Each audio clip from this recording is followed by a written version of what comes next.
Yeah. Woo!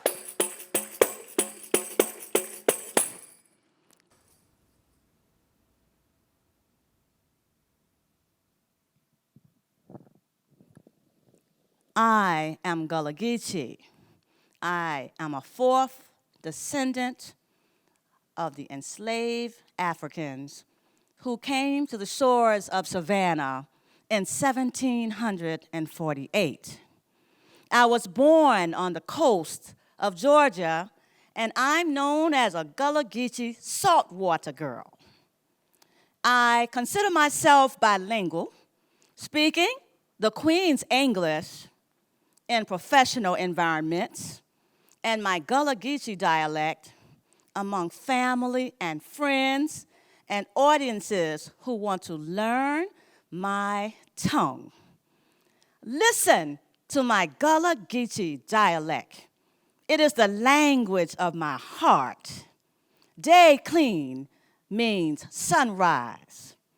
Ona means you and me. Omen means woman. For true means really.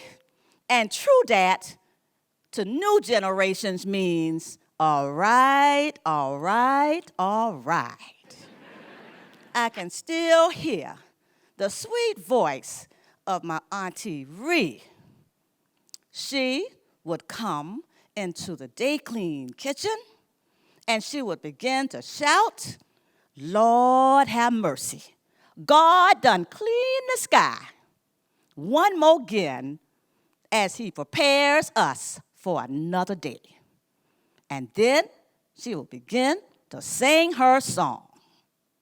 She would say, in the morning when I rise, in the morning when I rise, in the morning when I rise, oh, I want to rise holy when I rise.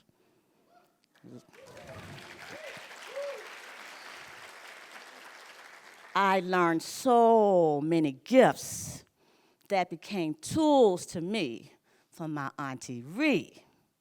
She would say to me, child, always walk circumspect, cautious, watchful, discreet, but always be open to different circumstances. Those tools have taken me through decades on top of decades. She would say, there's some manners, child, but these new children don't understand. They have forgotten to say thank you when someone helps you. They have forgotten that you must say excuse me when you pass over someone else's path. Lord of mercy, I sure did get some lessons from Aunt Ree. I believe my first lesson in truth, however, came in my 4th grade elementary class. My teacher announced that the entire school was going to commemorate Christopher Columbus. And she said to me, you have long memory, so you will be given the opening speech. You have 2 weeks to learn that speech, and the program will begin. We're learning about Christopher Columbus, and the poem opened with, in 1492, Columbus sailed the ocean blue. You know the poem. I had some concerns about the discovery. And so I asked my teacher, how can someone discover something that is already there? My teacher did not answer the question. I asked another teacher, and they didn't answer the question. And no one at my school in the 4th grade would answer my question. So on the day of the school assembly, I had decided, although I'd learned the poem very well, I'm not going to recite this poem. I am going to launch a silent protest. So when the curtains open, OMG, I was silent. My teacher pulled me behind the curtains, and the class held their school assembly without me as the opening act. Well, the teacher took me to the principal, and the principal called my mama. You don't want to call a Gullah Geechee mama.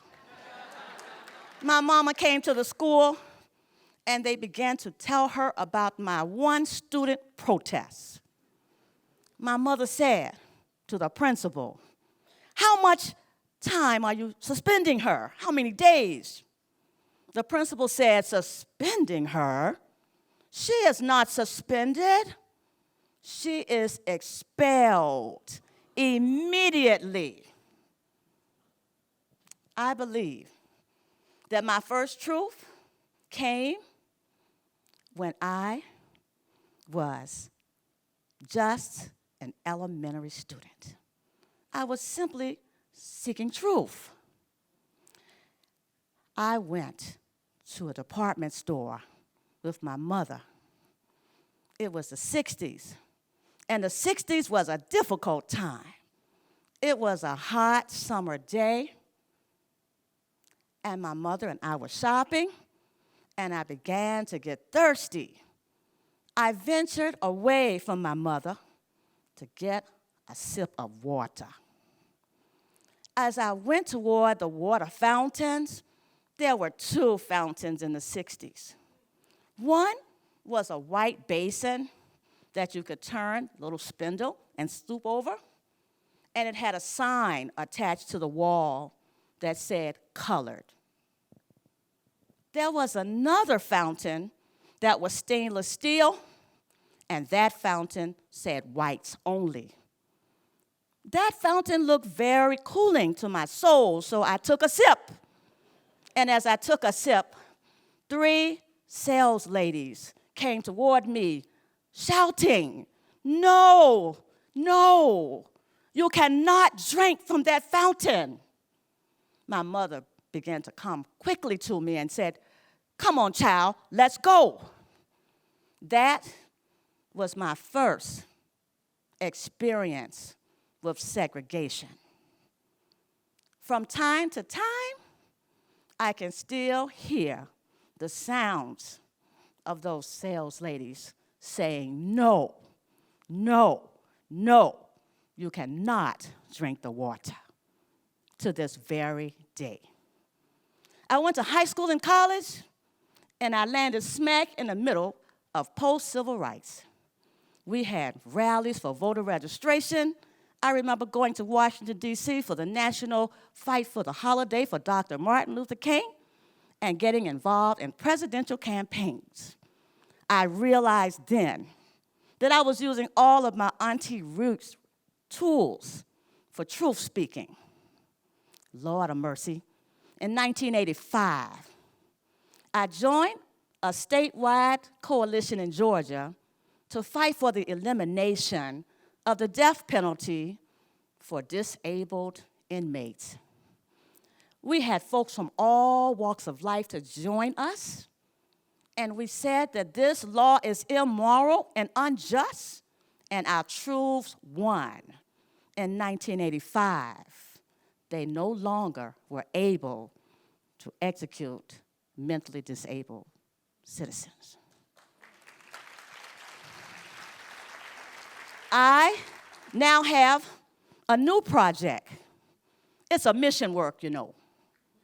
It's a work that talks about the enslaved Africans and their journey in Savannah from 1748 to 1864, 116 years of slavery.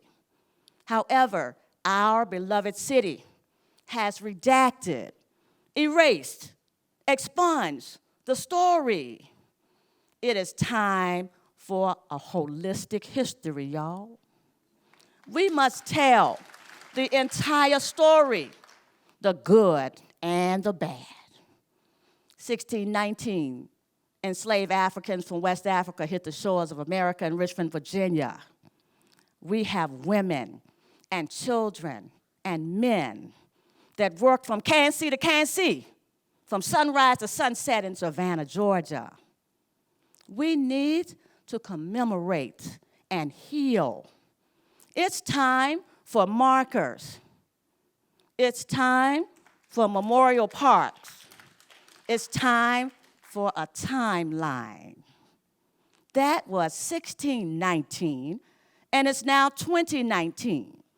That is 400 years, and that's the truth. Isn't it time to heal? Will you join me in our efforts to preserve the sacred places and spaces in Savannah where my ancestors dwelled? We are the ones who know the going-ons round here. And we are the ones, the Gullah Geechee people, you know, who could share the stories. Join we. Help us to reconcile and heal. It's time, y'all, for the healing.